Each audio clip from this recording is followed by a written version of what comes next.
Bonsoir à tous les amis. Alors bon voilà, les quarts de finale de l'Euro est terminé. Je vais faire un débrief de tous les matchs qu'il y a eu, les deux matchs de vendredi, les deux matchs qu'il y a eu aujourd'hui. Voilà, je n'ai pas fait de réaction de match parce que bon voilà, c'est sûr que là depuis qu'il n'y a plus l'équipe de France, qu'il n'y a plus de très belles affiches et tout ça, bon, j'ai plus trop envie de faire de réaction de match. Alors, on va faire des débriefs. Alors, on va commencer d'abord par parler d'abord de ce Suisse-Espagne avec des Espagnols qui ont été, comme d'hab, avoir la possession de balle, mais d'avoir la possession de balle pour que dalle, hein, parce que il y a une frappe de Jordi Alba détournée contre son camp de Zakaria, le Suisse. Et puis, au fur et à mesure, je m'étais dit dans ma tête que si l'Espagne n'arrivait pas à marquer ce deuxième but qui était très important, que la Suisse pouvait égaliser et ça s'est complètement fait. Une connerie d'Aymeric Laporte avec Pau Torres. Voilà, la défense se sent complètement trouée. Il n'y a pas leur gardien Simon qui se trouve. Il y a aussi leur défense. Et Shaqiri en a profité pour égaliser. Après, bien sûr, il y a eu le carton rouge qui a fait très mal aux Suisses. Mais bravo aux Suisses parce que les Suisses, pendant quasiment plus de 55 minutes avec la prolongation, parce qu'à la 75e, ils se sont pris le carton rouge jusqu'à la 120e minute. Ils ont été pendant 55 minutes à 10 contre 11. Ils ont eu cette volonté. Ils ont été énormes parce qu'ils ont déjà battu l'équipe de France lors de la séance de tir au but. Là, finalement, une séance de tir au but vraiment minable, mais des deux côtés. Les Espagnols ont été vraiment pas très bons. Et après, les Suisses, par contre, je suis dégoûté, putain. Pourquoi les Suisses, ils ont pas fait ça en huitième contre l'équipe de France? Ils les ont tous mis contre l'équipe de France et là, ils se sont ratés. Bon, oui. Là, c'est mon petit coup de gueule. C'est vrai que la Suisse aurait pu faire l'effort de se rater leur penalty contre l'équipe de France. Mais bon, voilà, c'est la vie, il faut en parler, faut parler d'autre chose. Sommer qui a fait un match énormissime, le gardien suisse. Il a été énorme, mais bon voilà, l'Espagne passe là, vraiment par la petite porte. Euh, Juste 3-1 lors de la séance de tir au but. Vraiment, vraiment, vraiment pas terrible les Espagnols. Et puis après, le soir, où on a vu un Italie-Belgique. Voilà, je pense que les Belges doivent avoir grave le seum.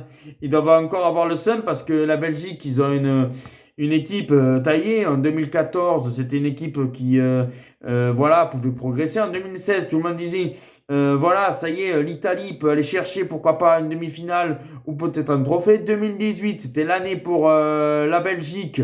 Voilà, la Belgique, c'était l'année en 2016, l'année en 2018, mais ils sont tombés face à l'équipe de France. Cette année, il n'y a plus personne. Il tombe contre une magnifique équipe d'Italie. Un Barilla, un Jorginho, un Berratti, un milieu de terrain. Mais ce milieu de terrain côté italien, ils sont vraiment magnifiques. Je pense que l'Italie, pour moi, va droit en finale. Je vous le dis sûr. Je ne vois pas comment les Espagnols, après, bien sûr que je ferai un petit pronostic de ce match, mais je ne vois pas comment les Espagnols auront les moyens de battre cette équipe italienne qui ont été quand même impressionnante. Après, en défense, les Italiens avec Chiellini et Bonucci en défense. Si tu as un peu de la rapidité, ça peut faire peur. Parce que je pense qu'ils ne sont pas solides défensivement. Mais après, ils ont un milieu de terrain vraiment magnifique. Que pour moi, l'Italie peut aller vraiment très loin et même peut-être gagner à Wembley son deuxième Euro. Parce que voilà, magnifique frappe d'Insigne. Voilà, le seul problème peut-être c'est leur avant-centre, Immobile, Bilotti, qui est un petit peu, qui marque un petit peu le coup. Et puis après, on va passer au débrief de ce samedi, là, avec bien sûr, avec cette équipe de Danemark face à la République tchèque. Une première mi-temps du Danemark, vraiment, mais énormissime, le Danemark. Voilà, ils ont marqué très vite dès la 5e minute. Le deuxième but, c'est une merveille. La passe extérieure du plié de Maile pour Dolberg, c'est merveilleux ce but. Et puis à 2-0, on a vu le Danemark Voilà, ils poussent vraiment en première période. Et puis après, ils ont un contre-moule, le Danemark. Et après, ils s'arrêtent de jouer.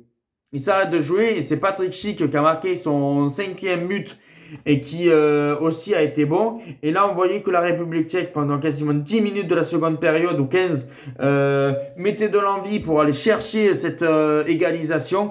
Finalement, ça n'a pas été le cas. Le Danemark, depuis 92, revient en demi-finale. Et bien sûr, contre l'Angleterre. J'ai hâte de voir cette demi-finale Danemark-Angleterre qui risque pour moi d'être aussi une super demi-finale parce que l'Angleterre a déroulé ce soir contre l'Ukraine. Bon voilà, l'Ukraine quand même c'est assez faible. Voilà, ils se sont retrouvés là par de la chance parce que c'est sûr que quand la Suède avait frappé trois fois les montants en huitième, bon voilà, l'Ukraine ils ont eu de la chance, tant mieux pour eux. Ils ont été là en quart. Mais voilà, il n'y a pas eu photo dès la cinquième minute. Harry Kane sur une merveilleuse passe de Sterling. Voilà, il te marque un but splendide. Après, c'était 1-0 à peine à la mi-temps. 47e minute, coup franc de Luke Shaw, tête de Maguire. Voilà, 3 minutes après, le doublé d'Harry Kane, qui est, pour moi peut même finir peut-être meilleur buteur de l'histoire parce que le meilleur buteur de l'Euro, s'il marque un but en demi-finale, s'il marque un but en finale, il sera à 5 buts comme Patrick Schick et Cristiano Ronaldo. Mais voilà, Harry Kane, ça y est, il a marqué un doublé, il est lancé. Voilà, attention à lui peut-être pour le Ballon d'Or, même si avec Tottenham, il n'a pas fait grand-chose. Et puis après, encore sur un coup de pied arrêté, un but d'Ederson. Mais voilà, pour moi, l'Angleterre est archi favori avec l'Italie. Voilà, parce que je me dis attention à l'Italie. Mais après, on peut avoir des surprises. On ne sait pas comment va être les Espagnols et tout ça. Mais voilà, je pense que quand même l'Angleterre a frappé un grand coup. 4-0 face à l'Ukraine, c'était vraiment magnifique. Voilà, je me suis planté. J'avais quand même vu que le Danemark allait passer en pronostic. J'avais bien vu que l'Angleterre allait passer en pronostic. Par contre, de l'autre, je pensais que la Belgique pouvait passer et la Suisse. Là, je me suis gouré. Voilà mon petit débrief de ces quarts de finale. Voilà, maintenant on se retrouve lundi pour les pronostics des demi-finales et après des réactions du match ou des débriefs. Ciao les amis.